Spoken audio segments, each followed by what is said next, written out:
This is the Gerry Callahan Show.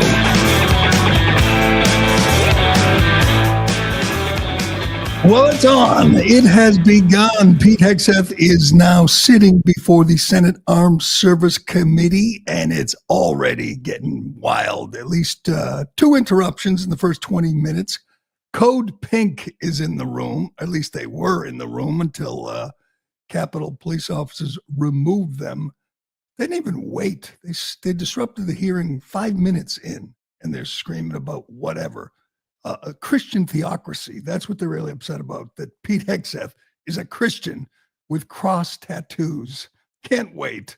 Liz Warren is on this committee, and Liz Warren is promising to do everything in her power to derail this nomination.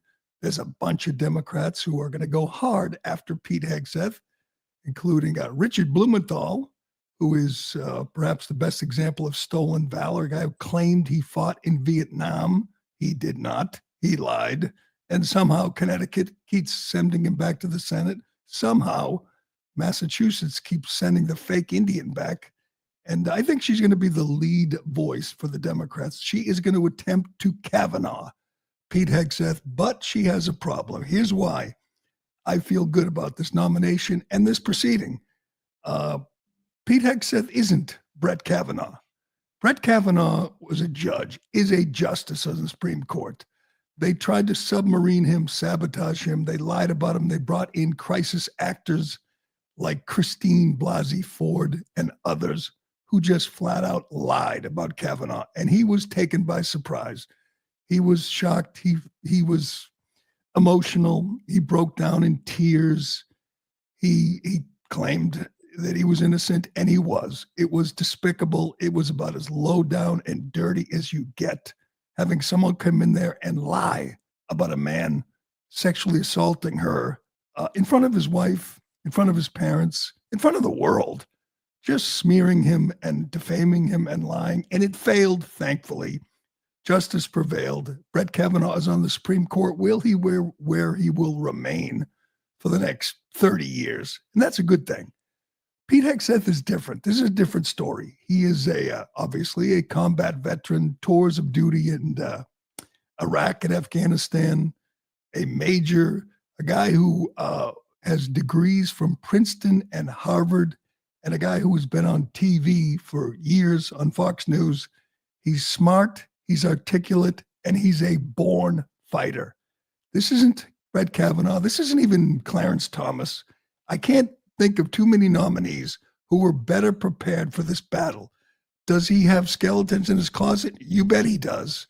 But they've been aired. We've heard about them. We know he is not a particularly good husband. We know he's had some issues in his personal life. He's been married 3 times. He's got a bunch of kids. And that will all come out in this hearing. I look forward to Liz Warren, the fake Indian who lied about her heritage, who lied about her background to advance her career. I look forward to her attacking him for drinking beer and for cheating on his wife. But that's not the job. That's not what Trump, that's not why Trump nominated him. That's not why we need him in the Pentagon. He's a disruptor. He's a reformer.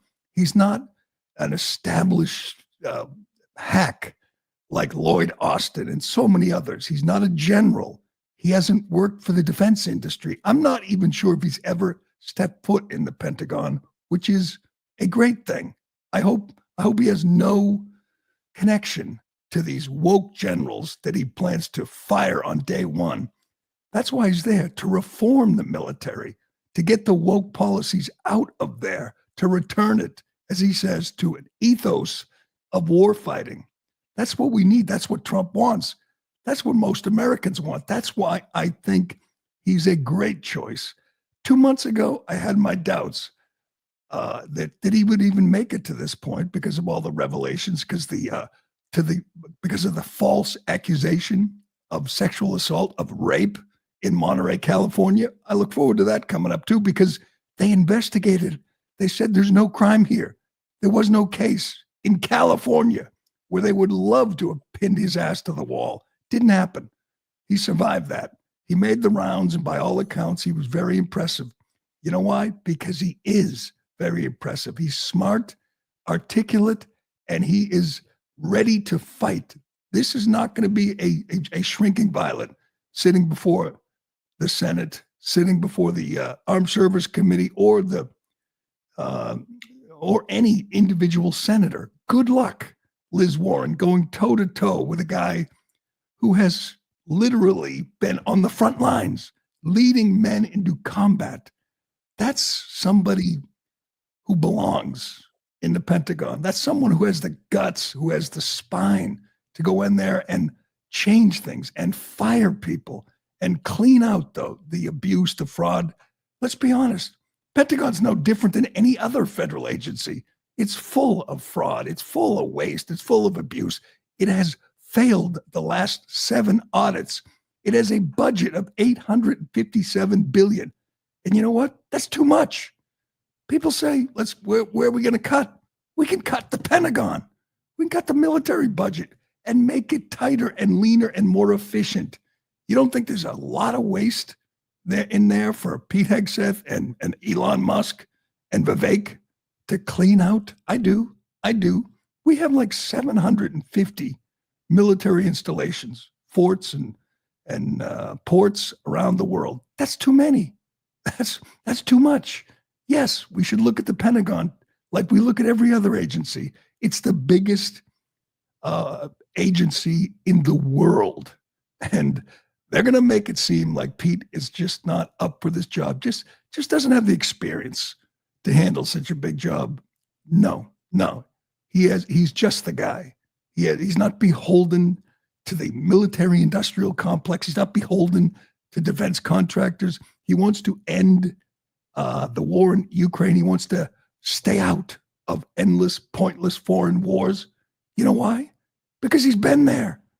He watched his comrades, his brothers die in Iraq for what? For what? What did that get us? What? I like guys like this who've been there, who've seen it firsthand and know that there's some battles that we just don't have any business fighting. He's sitting in the hearing room surrounded by fellow veterans. A big group of Navy SEALs show up to support him. They chanted USA when he entered the room. They have not disrupted the proceedings. Not them. Not yet. Just Code Pink. Just Democrat supporters. Democrats. They're the ones disrupting the proceedings and getting their asses dragged out of the hearing room. And that's a good sign. He's being grilled right now by Jack Reed, a Rhode Island Democrat, just another New England, pathetic, sad, sorry Democrat from New England. And he's giving it right back to him, as he will. He's built for this. I'm telling you, I know he's got issues, and I know it's all going to come out, but he can handle it. He can handle it. This is what we need, fighters. This is all I ask for. This is what I want in my president, my vice president. This is what I want in my nominees. I want a good, obviously a conservative, obviously a veteran, but a fighter, a guy who's not going to sit there and roll over and end up in a puddle of tears. That is not going to happen with Pete Hegseth. He's going to give it right back to him. And this is all theater. Every Democrat's going to vote against him. They've already made up their minds. They don't care. He could be perfect. He could be flawless. He could have the perfect marriage and families and that never touched a beer. Wouldn't matter. Liz Warren would still vote against him. Liz Warren would still lie about him. She said over the weekend, he's been credibly accused of rape. That is a lie. Liz Warren is a liar. She's lying about him because that's her job. Destroy him because he's Donald Trump's nominee. That's all she cares about. He doesn't need her. She says she has a list of, 100 questions. She gets 7 minutes in the first round. I'm not sure how many of those questions she'll get in. She gets 5 minutes, I believe, in the second round. Good luck to her, because he's ready for all of them. He knows what's coming. He's prepared. He works his ass off. And he knows He knows what he is. He knows who he is. He knows why he's there. He knows why Trump picked him. And he's going to stick to his guns. And I think he's going to come out of this stronger than ever. He doesn't need you, Jack Reed, Richard Blumenthal, Liz Warren. He needs Susan Collins and Lisa Murkowski or Mitch McConnell. He can lose 3 of them. And he probably will because they're pathetic. These rhinos are just pathetic. They don't care about their voters. They don't care about the Trump mandate. They care what the media thinks of them. They care about what George Stephanopoulos or Jake Tapper's going to say. So they will, 1 or 2 of them probably will buckle and bow to the mob. But he needs 50. If there's a tie, he gets J.D. Vance, of course. And that's a good thing. I think he wins. I think he survives. I think all of Trump nominees will be confirmed because they're all like Pete. They're smart and they're fighters. They're not political hacks. They're not afraid. They don't go in there in fear of explaining themselves, of taking the tough questions. They will push back, and they're all really smart. So it has begun. We will be. We're going to cut in if Liz Warren starts asking questions. Being grilled right now by Deb Fisher, famous for her husband stiffing Kamala Harris when she was sworn in. So we will be ready to cut to any of the real highlights. And if there's a big disruption, so far, again, 2 screaming idiots in pink. One of them was dressed in a pink military uniform with a military, and she was dragged out or escorted out for disrupting the proceedings. But it's getting good. I've been looking forward to this day for a while. We are 6 days away from Trump's inauguration. Monday at 12:01, our long national nightmare is over. Joe Biden is sent packing once and for all. Trump will take office. They will do what they can to sabotage him, to submarine him in every way. We've seen that already. I assume it will continue. Right now, Anthony Fauci is probably on the phone with someone in the Biden team begging for a pardon. Liz Cheney, Michael Cohen, all these sleazy, scummy, deep state rats are begging for a pardon right now, and they'll probably get it because Biden is focused on one thing right now: lying. 2 things: lying and sabotaging Trump. And we got to make it through 6 more days, and then it's over. They're gone. He takes office, and hopefully people like Pete Hegseth and all his nominees are confirmed and ready to do what has to be done. I love this. They're coming after Pete Hegseth for, not wanting transgender people in the military. He doesn't think women belong on the front lines. Who disagrees with that? There are women in the military who understand the job. It's not about social engineering. It's not about diversity and equity. It's about killing. It's about shooting people in the face on the front lines, killing your enemy. That's what it's about. Lethality, as Pete keeps saying. Lethality, lethality. That's what it's about. What does that have to do with transgender ideology or equity in the military? He understands we have lost our way as a military. He understands that the last 4 years have been a disaster. These same people, most of them on the Senate, confirmed Lloyd Austin. I think it was 93-2. They confirmed Rachel Levine, who's still walking around in some phony admiral outfit. And you're going to turn around and vote against Pete Hegseth after you voted to confirm Lloyd Austin, who oversaw the Afghanistan debacle, who voted to confirm Rachel Levine and Pete Buttigieg, and you're going to question the character of this man? Good luck with that. This is the tide is turning. Things have changed. We are ready for reformers, for fighters like Pete Hegseth. And man, are we ready for Joe Biden to leave the stage. Joe Biden yesterday gave one of his final speeches, went before the folks at the State Department, I'm telling you, he's got, I think, maybe one more speech in him. He's going to do a sit down with Lawrence O'Donnell. I'm sure that'll be a hard-hitting interview. Lawrence O'Donnell, just a pathetic, bootlicking Biden fluffer. And it's going to be taped and edited, so that won't be a debacle. But everything else Biden does, it's almost, I'm almost to the point where I respect it. The man is such an inveterate liar, just such a pathological, sick, demented liar. He's incapable of telling the truth. He went before the State Department, like I said, and started boasting and bragging about his accomplishments in foreign affairs and how he's leaving the world a better place for Donald Trump. What? Now, there were no questions, of course. He doesn't take questions.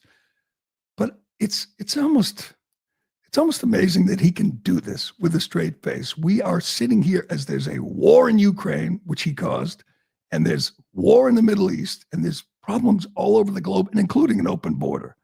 And he's going to claim that we're stronger than ever, and he's leaving Donald Trump a better situation than he inherited. And of course, the media will parrot it or support it or won't question it. But even by Joe Biden's standards, even by the standards of perhaps the most prolific liar we've ever seen on the public stage, this was breathtaking. Joe Biden told the media yesterday that the border was more secure under him. This border was more secure than it was under Donald Trump. Now, I understand that this guy's going to lie about everything, little things, dumb things, lie about whatever, how he was going to go to the Naval Academy, but Roger Staubach was in the way because he wanted to be a football star, or he lies about where he went to college, or he lies about his class rank, or he lies about everything. But this, I'm not sure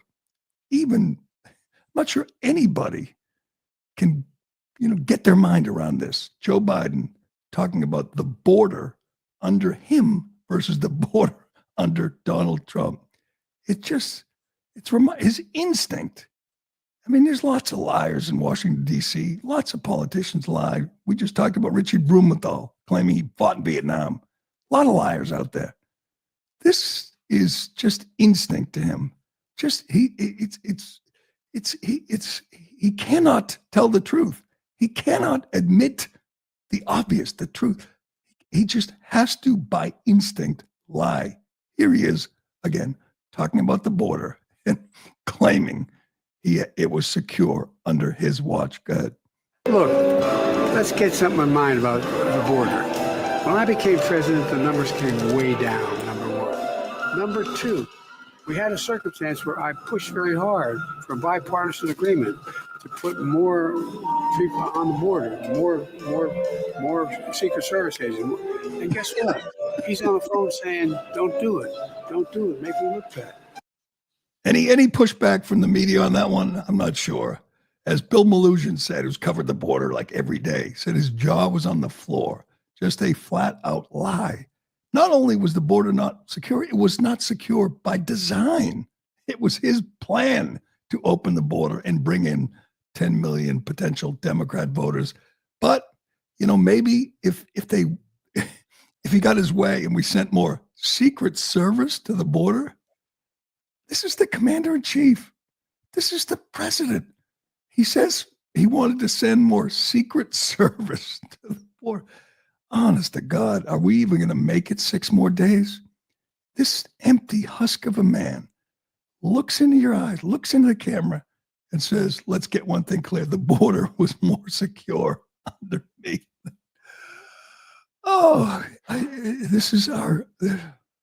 We got more to get to with him. We got him lying about climate change, of course. God, are we ever going to be done with this climate change nonsense?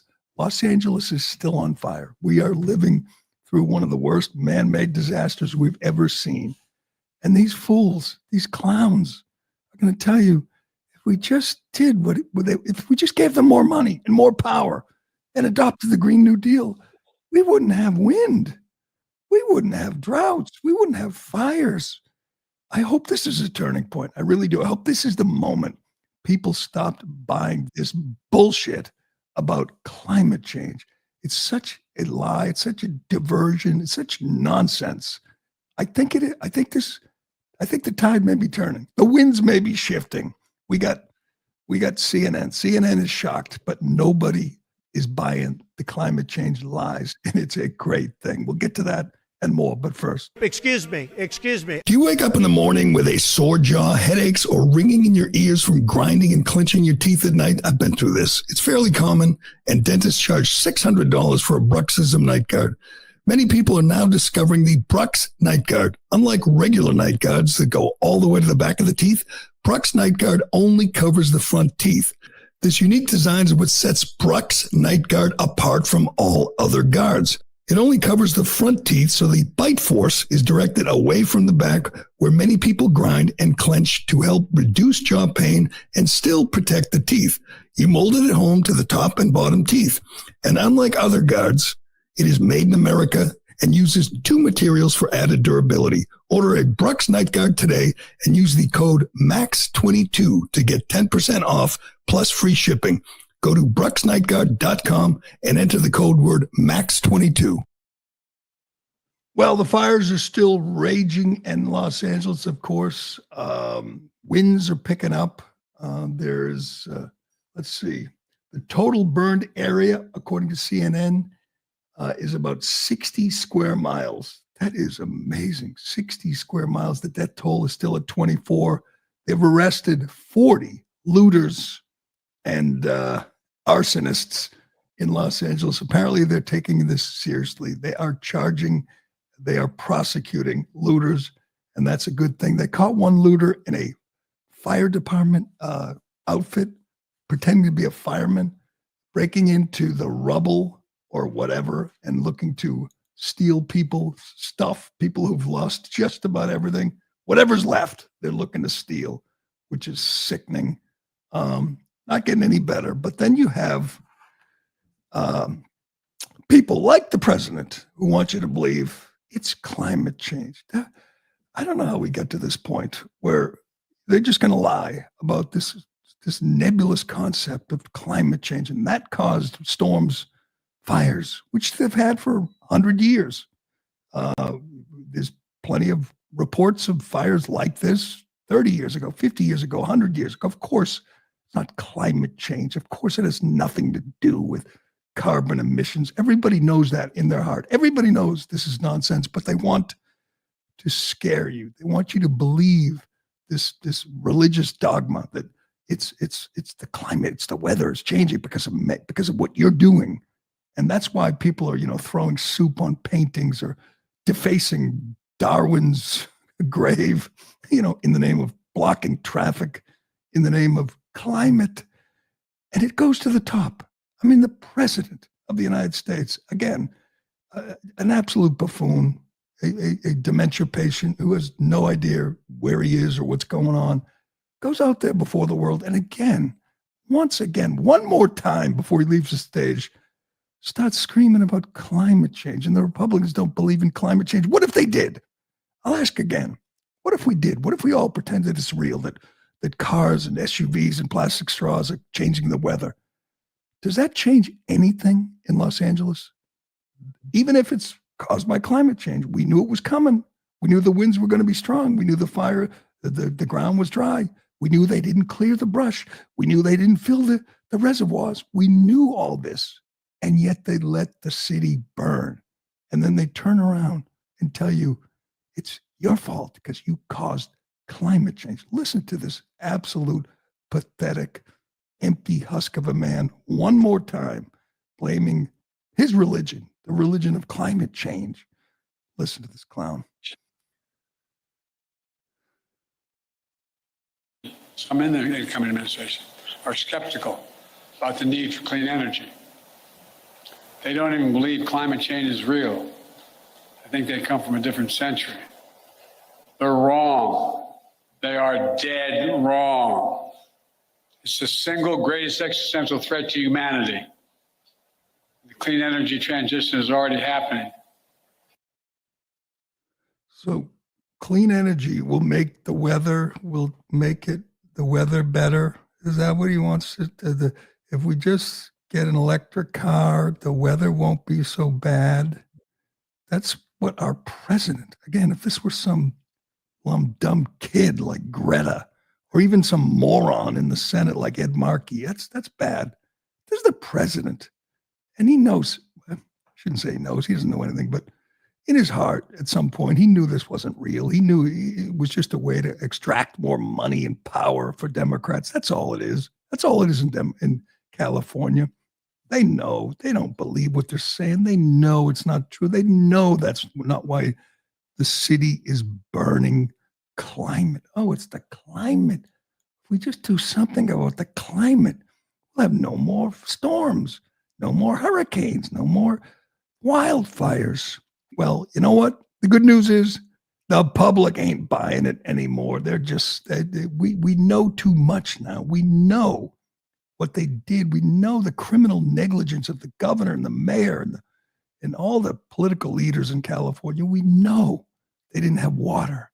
Even crazy Hollywood liberals are turning on them now because their houses are burned. They used to say a conservative is a liberal who's been mugged. Well, in Los Angeles, a conservative is a liberal who's had his $8 million house burned to the ground because elected leaders were trying to save the smelt. Once again, you know who's not getting enough blame? The Sierra Club, the environmentalists. They're the reason they didn't clear the brush. They're the reason they didn't capture the rainwater. They're the reason they didn't build a desalinization plant. These are environmental wackos who have the power, have the control over the elected leaders who bow to them. And this is the result in the end. But CNN had a poll, or CNN did they checked on Google searches. Let's see how many people were searching for climate change as their homes were burning in California, and they were shocked. Nobody cared. Nobody thinks it's climate change. They're not Google searching climate. They're not blaming the weather gods because their house just went up in flames. And I think this is Harry Enton and John Berman. They just can't believe it. Why don't people believe us now when we tell them it's climate change? Watch this. I don't think Americans are making this connection. And the way we can see this in right here and now, take a look at the monthly change in Google searches. Look at the searches for wildfire, up 2,400%. My goodness gracious. This is the most amount of people searching for wildfires ever going back since Google Trends began back in 2004. But look at climate change. Look at the change. It doesn't go hand in hand with wildfires. It's actually down. It's down 9%. And I also looked in California. There has been no increase in the number of searches for climate change. So the bottom line is this. Americans are definitely interested in learning about these wildfires. They're interested in following the news about the wildfires, but they are not making that connection with climate change. That's the bottom line here. That's a really key metric you're looking at there, the connection. Overall, Americans being worried about climate change. What have we seen over time? Yeah, we have seen a lot of extreme weather events over the last few decades, right? Hurricanes, heat waves, wildfires. You might expect that Americans worry about climate change with climate change worry a lot. You go back to 1991, it was 35%. Now, it was a little bit higher in 2007, a little bit higher in 2022. But look at this. In 2023, the last time we have data, 39%. That is not statistically significantly different from this 35% back in 1991. So despite all these extreme weather events, Americans are really no more worried about climate change than they were, what is that, now nearly 35 years ago? I mean, there's just no real trend line here, Mr. Berman. So the question is why? Why? Why are they not really worried a lot about climate change? It might be because they feel like there's not a whole heck of a lot they can do. So climate change, humans contribute a great deal. Wow. Again, there's no real trend line here over the last few years. 2019, 49%, 2020, 49%, 2023, 46%, 2024, 45%. That's actually down 4 points from where we were back in 2019. And so less than a majority of Americans believe that humans contribute a great deal to climate change. So the bottom line is that is a big reason why they don't worry a lot. They just don't feel like they can do anything about it. So the trend line is going down, even as scientists say that the intensity of these storms and these conditions are getting worse. Even as the extreme weather goes up, humans are not exactly as worried about climate change as they necessarily once were. Harriet? I love that. Even as scientists say, I love that one. Scientists say weather's getting worse. Oh, these people, they don't believe you anymore, John Berman. They're not listening to you, Joe Biden. They don't care about your made up climate change nonsense, especially when they see what's happening in Los Angeles. They know it has nothing to do with climate. You could scream it all day. No one is listening to you anymore. It is just it's the good news. The bad news is LA's on fire. The good news, no one thinks it's climate change. Everyone knows it's not climate change. You can say it all you want, John Berman. No one listens to you anymore. No one is listening. All right, this was Joe Biden's, back to Biden, his final foreign policy address. And it was, as you'd expect, despicable. He is just such a despicable man. Do you know how much time he spent? Oh, by the way, he said that the Afghanistan withdrawal, once again, was a big success. How'd you like to be one of the 13 Gold Star families, the mothers, the fathers of the 13 Marines and soldiers who were lost, who Joe Biden got killed at Abbey Gate? 5 of them were 20 years old. 20 years old. And he had them blown up because he wanted to be the man who got us out of Afghanistan before 9/11, 2021. He wanted bragging rights. Essentially, he wanted a photo op. And their kids are dead. And you know what Joe Biden has never done in the last 3.5 years? He's never said their names. Once again, he talked about it and said none of their names. He's reached out to none of the families. He doesn't care. I think his lasting legacy, as we talked about, is being just the most prolific liar that we've ever seen. When he's talking, he's lying. He lies so casually, comfortably, brazenly, instinctively. That's, to me, one of his legacies. The other one is that he doesn't care about people who are suffering. He doesn't care about the people in New Orleans after the terrorist attack. He doesn't care about Jocelyn Nungaray or Laken Riley or their families. He doesn't care about the 13 families who lost a loved one because he rushed us out of Afghanistan. He ignored military advisors who told him it would be dangerous, potentially disastrous. He didn't care. He doesn't care about Americans who are genuinely suffering. He cares enough to give them $770. This is just astonishing to me. Even if that was the plan, to give them $770, a week after sending another $500 million to Ukraine, to give Americans who've lost everything $700, why announce it? Why act like it's a benevolent act on the part of your president? We're going to give you $700 for baby formula. Yes, he did it again. They did it in Maui. They did it in North Carolina. They're doing it again. They're giving peanuts, crumbs to Americans while sending billions to Zelensky. Is this Biden talking about this generous one-time gift to people who've lost everything? And I want to be clear, we're not waiting until those fires are over to start helping the victims. We're getting them help right now, as you all know. People impacted by these fires are going to receive one-time payment of $770, one-time payment, so they can quickly purchase things like water, baby formula, and prescriptions. So far, nearly 6,000 survivors have registered to do just that, and $5.1 million has gone out. So $5 million for Los Angeles, $500 million for Zelensky last week. And he doesn't even seem to think that people are offended. It's embarrassing. Isn't it? That he actually reads that like it's a good thing. You get $700 after your home and everything in it went up in flames because of Democrat policies in Los Angeles. That's something he's proud of. By the way, he's going to make it to the end of his term, and I'm looking forward to it as much as anyone. 12:01 Monday, can't wait. But he has never said the names of the 13 of people. He got killed at Abbey Gate. He's never had a question answered, never been asked about the laptop. Never. In 4 years, the media's never said, asked a question about the laptop. He's going to get away with it. He's never going to answer for it. He's never going to be held accountable, which is a shame. Maybe the Republicans will impeach him next week. I hope they do. They should at some point. But it's remarkable what he's gotten away with.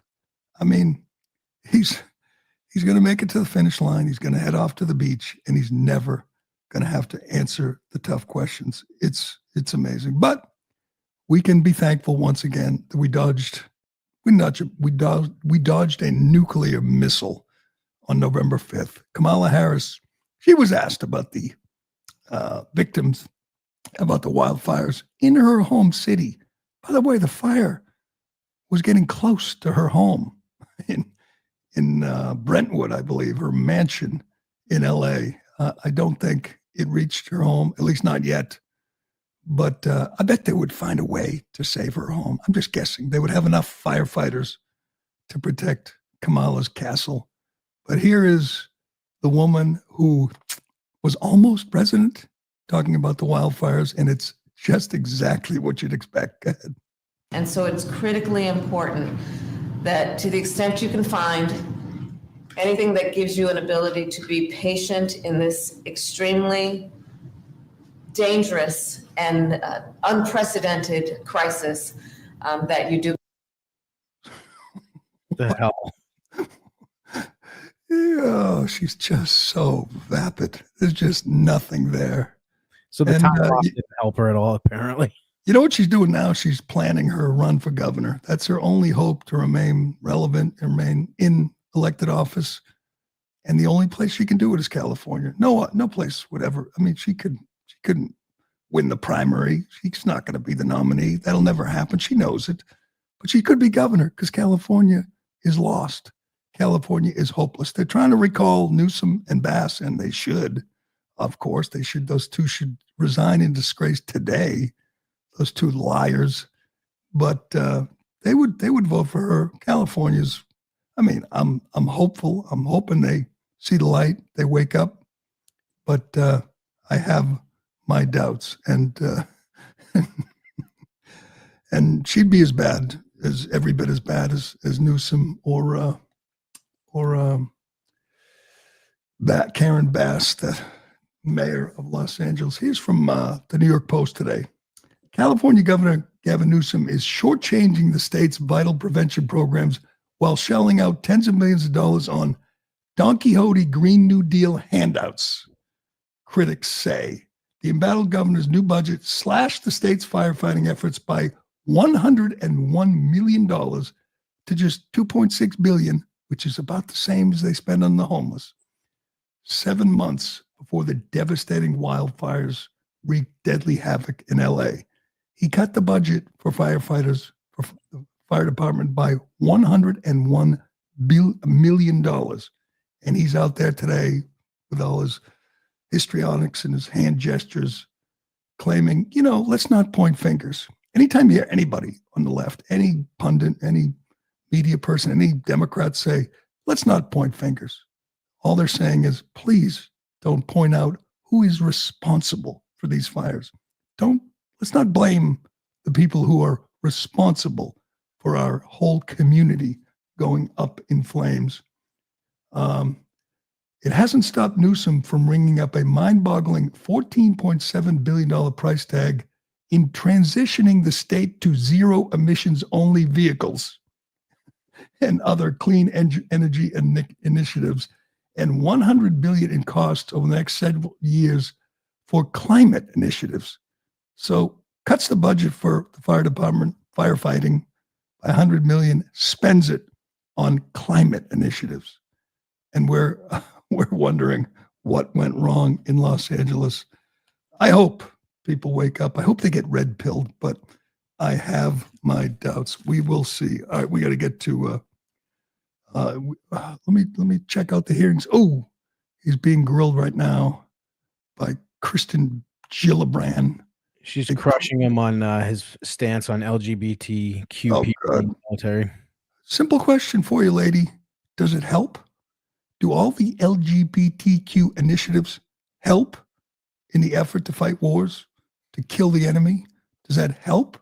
Or does it just make you feel good? That's all. That's my question. Does it help to have women in the front lines? Does it help to have transgender officers in the military? Does that help the effort to kill the enemy and win wars? Could you answer that? That's all. That's all I want to know. I mean, I know you're big into their rights and that they want to make them feel like they belong and all, but does it help win wars?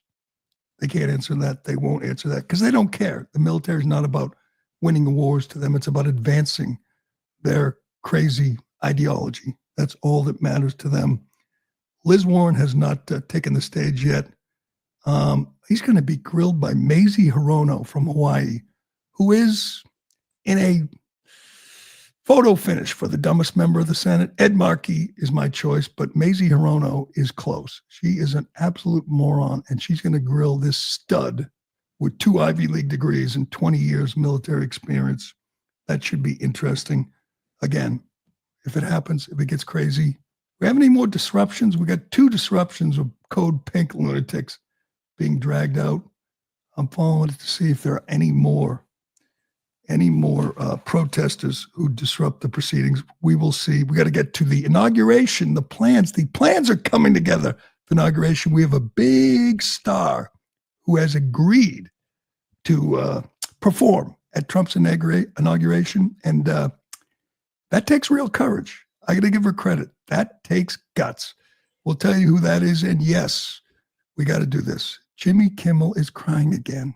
Yes, he is. Jimmy Kimmel is a puddle of tears once again. What a sorry, sad excuse for a man he is. We'll get to that and more, but first. Excuse me. Are you looking to cut costs and improve your business's bottom line? The best business operators have turned to Ramp to help them stop wasteful spending and improve their finance operations. Ramp is the corporate card and spend management software designed to help you save time and put money back in your pocket. With Ramp, spend policies are built into the card so you can prevent wasteful spending before it happens. You can customize spending limits and restrictions so employees are empowered to purchase what your business needs and you have peace of mind. Ramp plays bad cop so you don't have to. Detecting policy violations, chasing missing documentation, requesting repayment, and locking down cards of non-compliant employees. Ramp helps you manage all your finance operations in one place. Card expenses, reimbursements, vendor payments, accounting automation, and a whole lot more. So you can see all your business spending in one place. And now get $250 when you join Ramp. Just go to ramp.com/Gerry. Ramp.com/Gerry. That's RAMP.com/Gerry. Card issued by Sutton Bank, member FDIC. Terms and conditions apply. Get $250 when you join Ramp. Go to ramp.com/Gerry. In 6 days and 1 hour, Donald Trump will be president. Yes, that is coming, man. And it's coming fast, and I'm looking forward to it. The plans for the inauguration have come together, and it looks like a good one. Trump's paying for this with his own money or with money from donors. No tax money, no public money going into this, which is a good thing. It's going to be a hell of a party. They're going to swear in Trump and J.D. Vance, who's torn. J.D. Vance said he's torn. He doesn't know whether to attend his inauguration or the Ohio State Notre Dame game. A Ohio State alum. His team is playing for the national title on Monday night. Big day for JD and for everybody. What a great day for America. The Village People are performing, which is great. They're going to perform YMCA.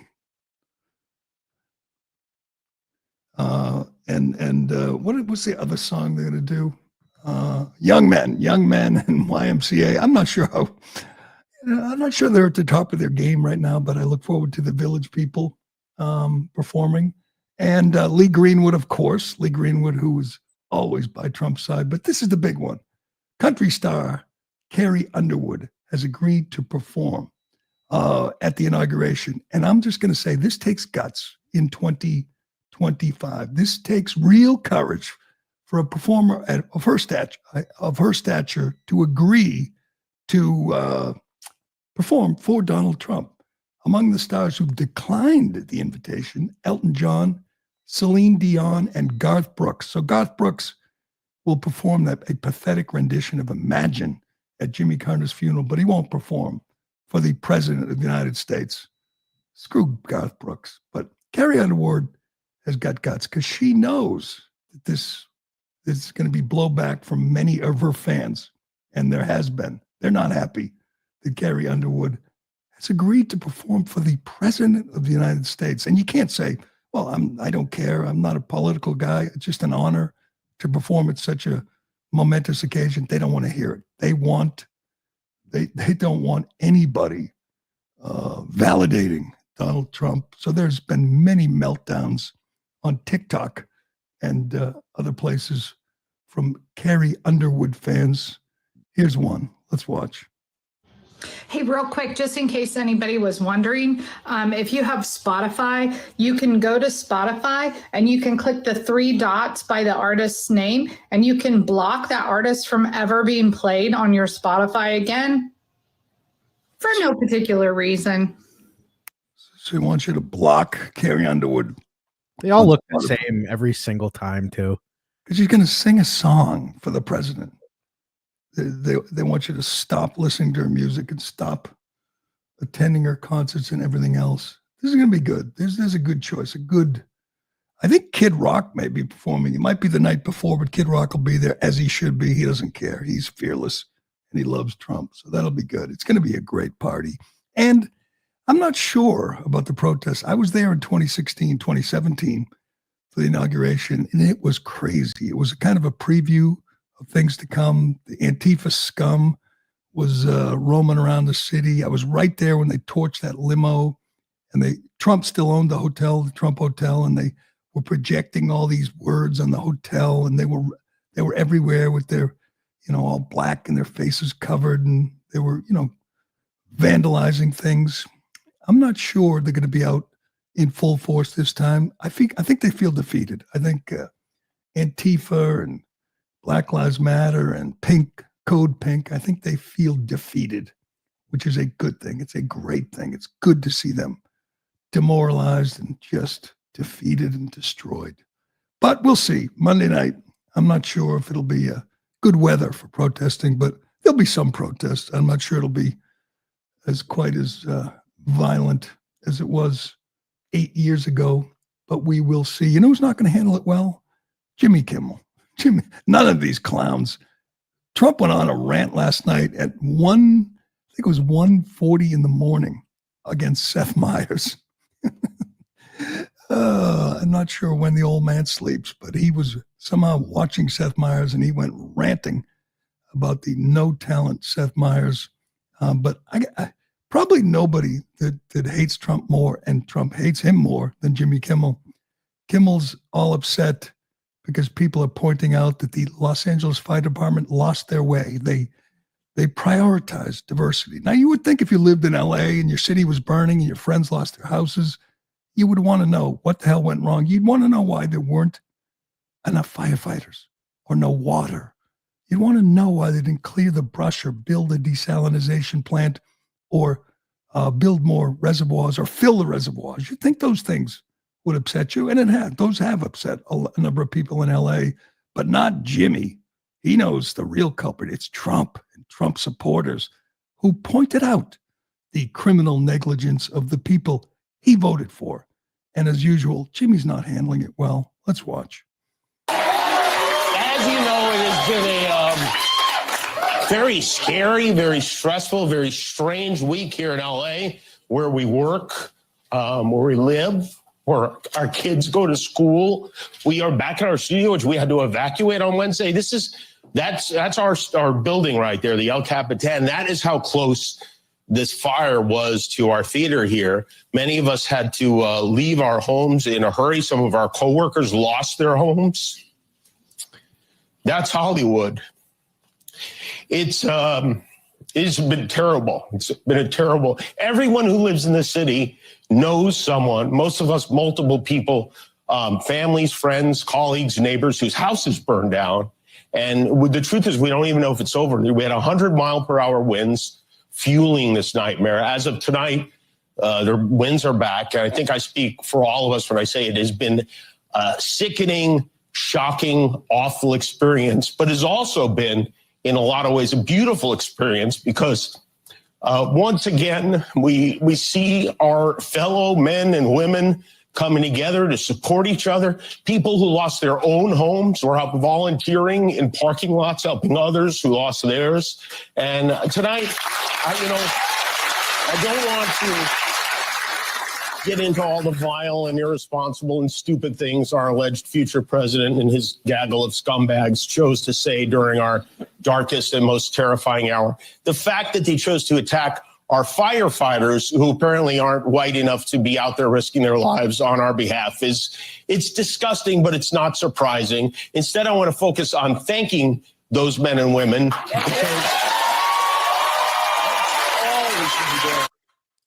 Thank you. You want to thank the woman, the third in charge in the LAFD, who said that people who are trapped in a home on fire want someone who looks like them to respond to the fire. Do you want to thank her when she said, if you're trapped in a fire, that's your fault for putting yourself in that position? Do you want to thank the department that fired 115 men who refused the experimental vax and then wound up with too few firefighters? Do you want to thank the people who didn't make sure you had water in the fire hydrants? Do you want to thank them too, Jimmy? Do you want to know why the fire happened? Do you want to know why so many people's homes burned down? Or you just want to sit there and say, let's give credit to the people who helped their neighbors? That's wonderful. Everyone's happy about that. A beautiful experience, he called it. A beautiful experience that 23,000 people lost homes, 12,000 homes burned to the ground so far that the fire was that close to you. You don't want to know why? You don't want to know why your government couldn't perform its most basic function to stop fires, to put out fires, to prevent fires? You don't want to know that because your alleged future president said 7 years ago, that you should clear the brush. You should do that to prevent forest fires. And your guy, Gavin Newsom, didn't do it? Does that interest you, Jimmy? Do you want to know why this happened? Or you just want to sit there and attack Trump and his scumbag supporters? It's really amazing. Oh, can we cut into this? Richard Blumenthal, Da Nang Dek, who lied about serving in Vietnam, is now attacking a war hero. Go ahead. Presumably documented this kind of financial mismanagement. And these are the 990s from that organization.